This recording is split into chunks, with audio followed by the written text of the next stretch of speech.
Okay, so that was a very quick introduction to file organization. Let's now talk about the real reason you're probably here, which is the image editing capabilities of this very, very powerful program. How do we now edit the raw files that we've captured with our camera? So I'm going to start here with this file, this image that is highlighted in this grid, and that's the image that I want to start working with. So first things first, on the right-hand side, you will see a number of things about this file. You're going to see that the file name is kpm5285.cr3. CR3 is the Canon RAW file, so this is the raw unedited file straight out of the camera. It's in this folder. It was captured on this date. Here are the dimensions of the file, so that is my sensor size. It's a 45 megapixel camera, 5464 pixels by 8192 pixels. It's the raw type. The file type is a RAW.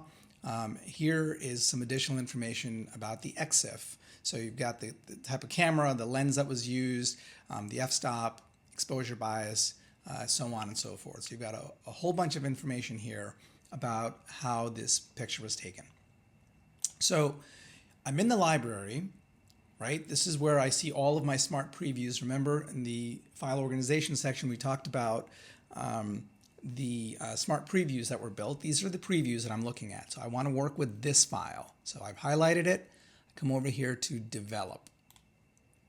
All right, you'll notice as you look at this, this file, it has been untouched.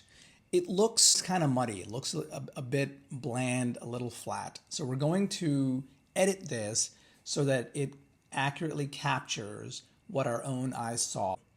Let me show you the three main areas of editing in Lightroom. The first is the white balance section. The second is the tonal adjustments. The third are the presence adjustments. Now there is here vibrance and saturation, which are almost levers on their own in terms of color and saturation adjustments, but generally you've got white balance, tone, and presence. Let's talk about white balance. The purpose of white balance is to make the image look as natural as it should without any weird color casts. This particular image was shot relatively warm at about a 6,000 Kelvin. Now, if you shoot in RAW, and I hope you are shooting in RAW, then you can pretty much adjust any of these levers to your heart's delight. If you shoot in JPEG, and I hope you're not shooting in JPEG, let's pause for a second. You should always be shooting in RAW. There are very few situations when you can shoot in JPEG. For me, 90%, 95% of my photography is shot in RAW. There are very, very few instances where I choose to shoot in JPEG. And there are some specific technical reasons why, but the majority of the time I shoot in RAW, so should you. If you shoot in JPEG, what happens is your camera takes a raw image and then the JPEG algorithm writes that image into a JPEG file, essentially baking in a lot of these adjustments into the file. You can make adjustments to a JPEG, but it's kind of like baking a cake and then making adjustments to the cake after the cake is fully baked. You might be able to add a little bit of sugar to make it sweeter, maybe even salt if that's your thing, and make the cake a little saltier. But really, most of the cake is at that point baked in, right? And that's sort of what a JPEG is. You really baked in most of the adjustments into that file. If you shoot in RAW, you can always make every adjustment that you really want to. You can adjust to your heart's delight in a RAW file. So, moral of the story, always shoot in RAW. Okay, let's go into the first element of adjustments here, and that is white balance. The purpose of white balance is to make the picture look as natural as possible in terms of the color cast, right? So as I said, I shot this in 6,000 Kelvin. Because I shot in RAW, I can make any adjustment I want here. I can cool this down quite a bit, and you'll notice as I move this lever to the left, you'll notice that the picture takes on a very bluish cast. Conversely, I can make it very warm, and you can see that it takes on almost a yellowish, orange, very warm golden hour kind of cast.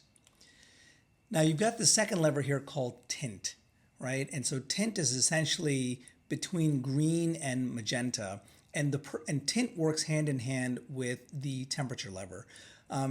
If I'm trying to remove a color cast, and as I move this white balance along, I won't completely remove. As you notice, I'm making this a little bit cooler. I still have some magenta overtones in the sky. If I choose to, I can reduce the magenta overtones, and you'll notice that they turn peach, right? Or I can enhance them, and they really become, sort of this lavender purple color. So these two levers go hand in hand. If you double click on any lever, it goes back to where the previous edit was. Okay, so I'm happy with the white balance, so I'm going to leave those two levers alone. Let's come down to tone. All right, in order to understand how tone works, the first thing I want to show you is the histogram. The histogram is a view of every pixel in this scene that the camera sensor saw, right? So basically the way to look at this is on the horizontal axis, I have my darkest pixels, the darkest parts of the scene, all the way to the very brightest parts of the scene. And the height is telling me how many pixels in this image are in this region. So if this region is the darkest part, and then this is the midpoint, and this is the brightest part, what this histogram is telling me is there are a lot of pixels in the dark area.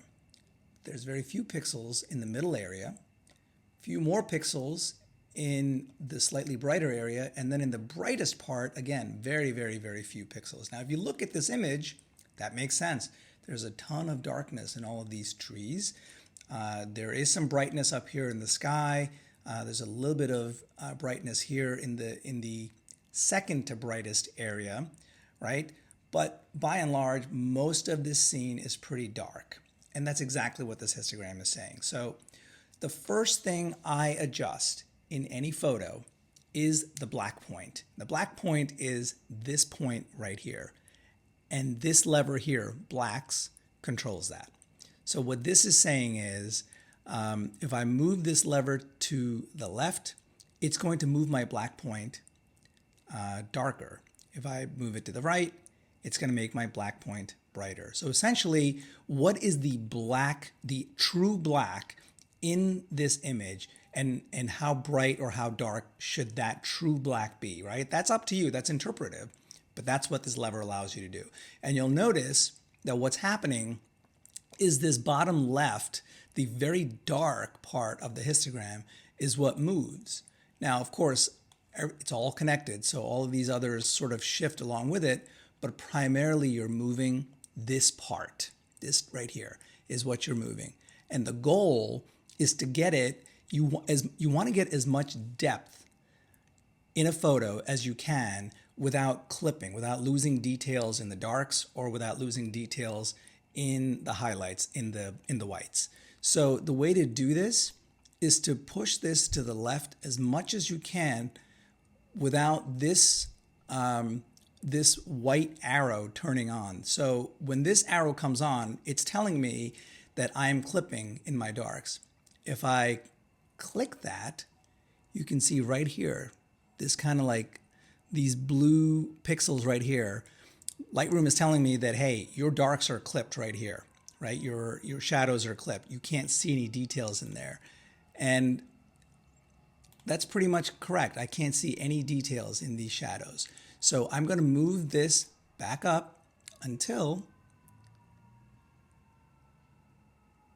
that goes away. All right, so that's the first thing I'm going to do. The second thing I'm going to adjust is the opposite end, which is the white point. And the white point is set with this lever. And it's the same thing. Where should this point be such that I don't have my highlights clipped? So you can see there's some room right here. So I'm going to move my white slider, and you can see the histogram stretching and stretching and stretching and stretching, and it's too much right there. So right about there is where the histogram says I should be. Now again, it's all interpretive. When I look at this, I think, well, this area right here is far too bright. So I'm going to use my own judgment and bring this down a little bit more to about there. Okay, the next thing I'm going to focus on is pulling up the shadows. So again, on this histogram, we know this is the blacks, this is the whites. These right here, the next one up from the blacks, that's your shadows. So I want to pull the shadows up until I can see detail in all of that foliage. And there as I'm doing it, you can see that those dark spots are becoming brighter, right? Okay, that's pretty good. I'm going to leave it there. You notice as I do that, as I pull this, of course my black point gets pulled a little bit along with it. I'm going to pull the black point back down a little bit, just because I'd like to add more dimensionality, more depth. And then finally, the last piece that I'm going to work on are the highlights. And so here, you'll notice that the highlights are kind of pushed all the way here. I'm going to reduce my highlights, and you'll see the detail in the clouds in the sky starting to take shape. And there you can see right over the San Remo, all of those striations in the clouds are starting to come alive. And that's exactly what I want, right? And you'll notice now I'm not clipped here. I'm clipping a little bit on the blue here, but that's okay. I can live with that. I'm fine with that. And so that are all the tonal adjustments to make this photo come to life.